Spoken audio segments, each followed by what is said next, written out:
मार्कू लिहिलं धडस खबर 12 अध्याय. येसू त्यांसंग उदाहरणाच्या खाण्याच्याने असं सांगणं सुरू केलं. एकलं माणूस द्राक्षाचं वाडी रोवून त्याला सईगनु ऊप घालून द्राक्षाचे फंडू खुंदवाले एक गोलम बांधवलन. तेत्तीस एक मर घालवलन. त्यांना ते द्राक्षाच्या वाडेत इथले जन रखणधारणाले बोटाले देऊसाठी बिगरीच्या गावी गेलं. पिकाचं बघत आले तर त्यांनाच्या पिकातून त्यांनाच्या वाट्यात आणा म्हणून इकडे जीत गाडात धाडलन.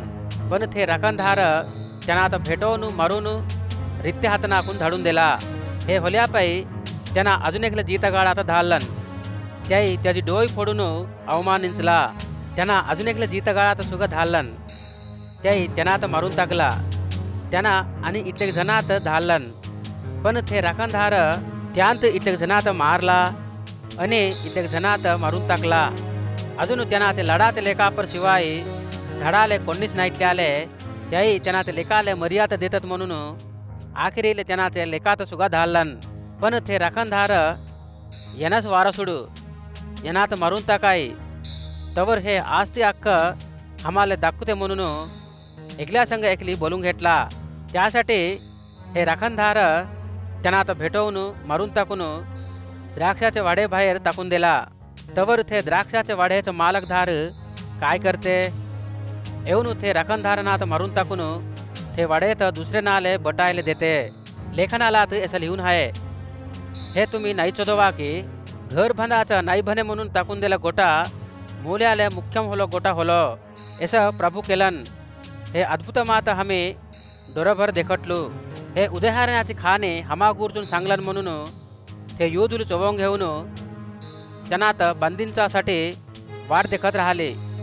पण प्रजाच्या गुंपुलात देखून भिवून त्यांनात सोडून निघून गेले.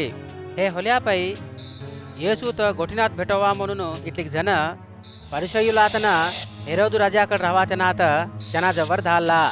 त्याही येसू जवळ येऊन गुरुजी तुन सत्यमाचं होस म्हणत आम्हाला ठाऊक तुन माणसनाचं गोठीनात लेख नाही करस. त्याही कोण मनाचं गोठ तुले अवसरम नाही. वाचाले देवाचं सत्यम होले वाटेत तुन बोध करतास. पण चक्रवर्तीले तहसील भरणं नायम होय की नव्हे आम्ही तहसील बांधावा की नको की म्हणत हटकला. तवर येसूले त्यांचं कुट्र चवलं. मत्त काले भेटवा म्हणून देखता एके खुऱ्याचे बांडेत मल्ले द्या त्यात मीनं देखू द्या म्हणून हटकलन. त्याही एक खुऱ्याची बांडी धरून आली. ते बांडेवर कोणाचं बोम्म आहे कोणाचे घोटे लिहून हात म्हणून येसू त्यांत हटकलन. त्याही चक्रवर्तीचं म्हणून जबाब दिला. तवर येसू त्यांसंग चक्रवर्तीले द्या देवाचे देवाले द्या म्हटलन. तवर त्याही येसू असं जबाब देणं ऐकून आश्चर्य पडले. मरून गेले फिरून नाही उठत म्हणत नम्माची साधुकायुलो त्यांना जवळ येऊन एक प्रश्न हटकला. गुरुजी एकलं लग्न करून घेऊन लेकरं होय ना इथले आधी मरून गेल्याक वाचून राहिलं त्याचा भाऊ ते मरून गेले भावाचे बायले तर लग्न करून घेऊन मरून गेले भावाले बदल ती मिळाले लेकरांना आता जन्म देवा म्हणून मोशे हमासाठी धर्मशास्त्रमात लिहुलन. थंय 7 जण भाऊ राहिले. त्यांत आधीच वराड करून घेऊन लेकरं जन्म इथले आधीच मरून गेलं. मगशीरचं ते मरून गेल्याचे बायले तर वराड करून घेतलन. पण ते सुगा लेकरं जन्म इथले आधीच मरून गेलं. अजून एकल्याला सुगा तेसच होलं. ते 7 जणात कोणाले सुगा लेकरं नाही जन्मा. आखरीले ते बायको सुगा मरून गेली. त्याही फिरून उठले तवर ती म्या कोणाले बायल होऊन राहते ती म्या ते 7 जणात वराड करून घेतलांना म्हणून त्याही येसू तर हटकला. येसू त्यांले असं जबाब दिलन, तुम्हाला लेखनाल देवाची शक्ती नाही ठावं त्यासाठीच तुम्ही पोरपाट करता. मरून गेली त्याही फिरून उठल्यापायी वराड नाही करून घेत. त्याही सर्गमात राहिले देवाचे दूतलाचनी राहतात. आत्ता मरून गेली उठण्या गुरचून मोशे लिहिवले वयेत जरत राहिले पोद्या गुरचून लिहिवले भागमात तुम्ही कवरच नाही चोदवा की त्यात असं लिहून आहे, देव मोशे संग मिन अब्राहामचं देव हो इसाकूचं देव हो याकोबूचं देव हो म्हणत म्हटलन. मिन त्यांचं देव हो म्हणून देव म्हटले तवर त्याही हक्क नाही मरून जावा म्हटल्या त्यांना वाचून राहिले ना आलेस देव पण मरून गेले ना आले नव्हे तुम्ही बरे पोरपाट करता. तवर शास्त्रुलात एकलं येऊन वादना ऐकलन. येसू धडस जबाब दिलन म्हणून चवंग घेऊन आज्ञेलात भरी मुख्य होला आज्ञा कोणतं म्हणून येसू तर हटकलन. येसू याचा जबाब दिलन, ए इस्रायेलू ऐक, आधीच्या आज्ञा हेस, हंच प्रभू झाला देव एकलस प्रभू. तुमचे पुराग मनसूकून, तुमचे पुराग आत्म्याकून, तुमचे पुराग हृदयमाकून आणि तुमचे पुराग बडाकून तुमचं देव झाले प्रभूत प्रेमिंचत राहावा. दोनवा आज्ञा हे, तुत्ततून प्रेमिंचून घेतल्याच्याने दुसऱ्यात सुग प्रेमिंचू. यांपर मोठं आज्ञा अजून एक नसे. थे शास्त्री बा धडग्या सांगलास, देव एकलस म्हणून त्यांनापर शिवाय आणि कोणीच नाहीती म्हणून हक्क सांगलास. थे देवात पुराग मनसूकून, पुराग हृदयमाकून, पुराग शक्तेकून प्रेमिंचावं म्हणून अजून त्यांना प्रेमिंचून घेतल्याच्याने त्यांनाचे दुसऱ्यात सुगा प्रेमिंचावं म्हणून सज्जर सांगलास.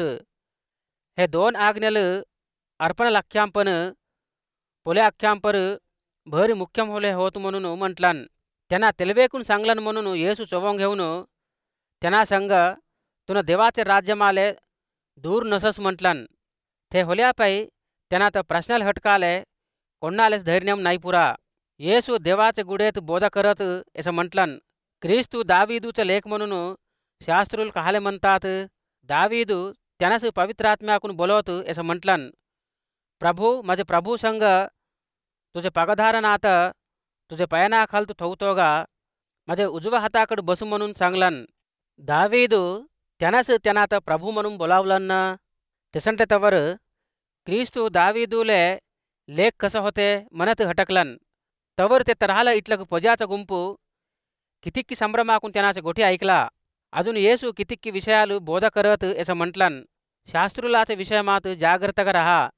त्याई लांबचे फडकी लिहून चलावं म्हणून हाट बजारनात पजा त्यांले सेनार्थी करावं म्हणून कोरून घेत राहतात. त्याई यूदुल आराधना कराचे जगनात मुख्यम होले जगनालना जेवणीनात गौरव होले जगनात कोरून घेत राहतात. त्याई रणबायकनाचे घर दोचून घेत वदर वदर मात्रम गंटल गंटल प्रार्थना करतात. तेसंटले नात देव भर शिक्षिस्ते म्हटलन. एके दिवशी येसू देवाच्या गुडेत कानकल घालाचे पेटेले अदव बसून राहिलं. पजा ते पेटेत पैसे घालणं त्यांना देखटलन. शाऊलू जूग जण जूग पैसे ते पेटेत घातला. पण एकली गरीब रांडबायको येऊन 2 लहानले तांब्याचे बांड्या ते पेटेत घातलन. तवर येसू त्यांनाचे शिशुलात जवळ बोलवून, हे हक्क, हे गरीब रांडबायको ते पेटेत अख्यांपर जूग पैसे घातलन म्हणत तुम्हा संग सांगता म्हटलन. वरकडची त्याई ठोकोंग घेतले जूग पैसेनातून उलसे कस घातला. पण ती म्या गरीबून होल्या काही ती म्या जवळ राहिले अख्खेही घातलन म्हणून त्यांसंग म्हटलन.